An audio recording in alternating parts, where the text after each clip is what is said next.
doing a residency with Willara Council, and in order to apply for that I needed to come up with an idea where I was going to give back to the community. So this idea of everyone having an opportunity to submit some work that's based on the little things in life that bring them joy, so it's a bit of a gratitude experience as well.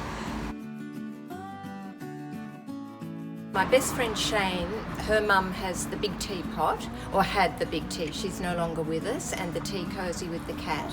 And the little one is my mum's. Every time we have a cup of tea, we think of our two mums.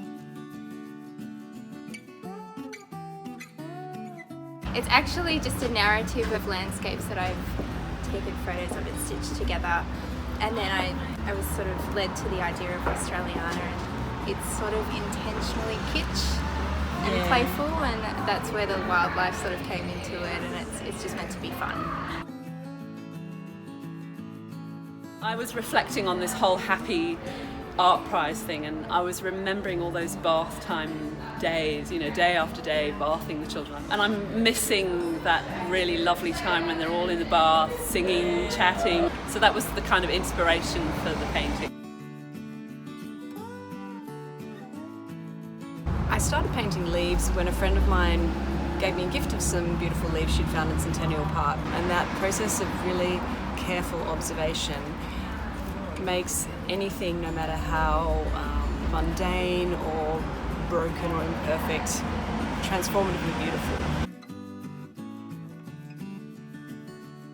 It was about how much I love the Australian landscape. Getting out of Sydney for me is a really big thing, so really love getting out and experiencing the landscape in Australia. So for me it's the sweetness of and the gratitude I feel of being able to go on these little weekends away. They were both done in Avoca Beach. I was lucky to be one of 30 artists that were selected for Art in the Open. I did one work as the sun was setting, so there's Heaslip Park sunset, and the blue one was straight in the morning. It doesn't matter if someone's rainbow gets away, because I wanted to make the rainbow lighter. That's why I put pink in it. I've got two young daughters, and on Mother's Day this year they surprised me with breakfast in bed, and on the tray was a little empty Chinotto bottle with a sprig of eucalyptus in it. So I kept it because it's, you know, a nice souvenir of that day. I'm actually a painter. What I try to do is make paintings that don't use paint. So that's why I use washi tape, so it's kind of a ready-made colour.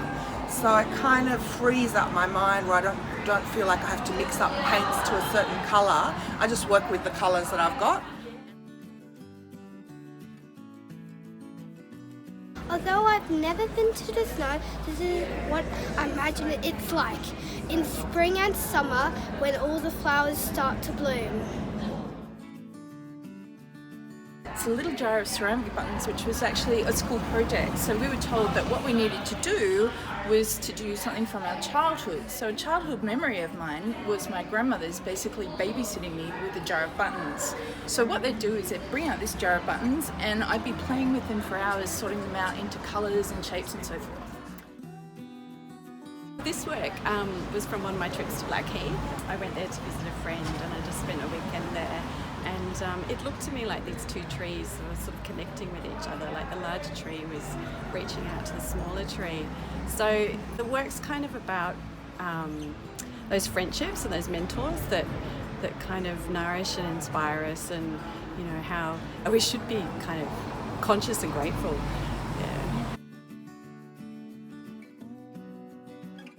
My mother actually collected French mustard jars, and it's always just inspired me to throw because the form is so beautiful. And so this one is like a little blue mustard, and I learnt to make the glaze.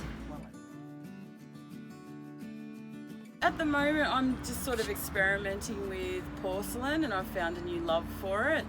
and I've just really enjoyed using it. So it's like a bit of an experimental piece. Well, it's such a delicate Yeah, piece. it's very strong material though. Is it looks it? delicate, but it's not very fragile. Oh, really? Yeah.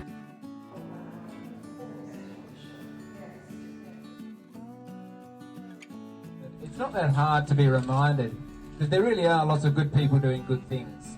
Unfortunately, they don't make the headlines, and so a lot of the time they seem like they're little things, but when we look back, it's really those little things that make a big difference. Like the works that we see on the walls today, those moments in life when we're with our friends, when we're with our pets, or when we're enjoying nature. It really is those little things that make life so special and wonderful.